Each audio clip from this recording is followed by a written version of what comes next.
Hi, welcome back to the channel HardReset.Info, and today I'll tell you whether Shein use slave labor.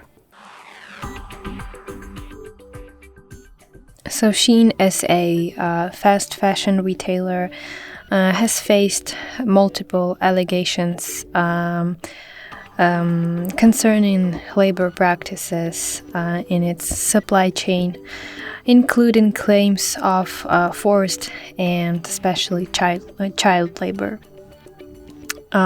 Investigations have revealed that some of Shein's suppliers violated labor laws by overworking employees and underpaying wages.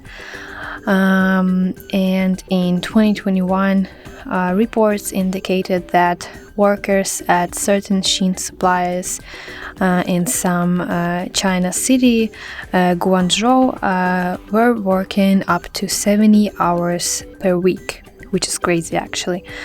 And that exceeds China's legal limits. And also, in 2024, Shein disclosed finding 2 instances of child labor among its suppliers,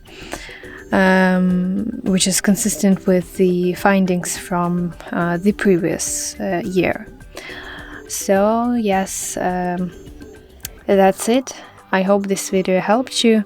If so, please leave the thumbs up and consider subscribing to our channel. See you later. Bye bye.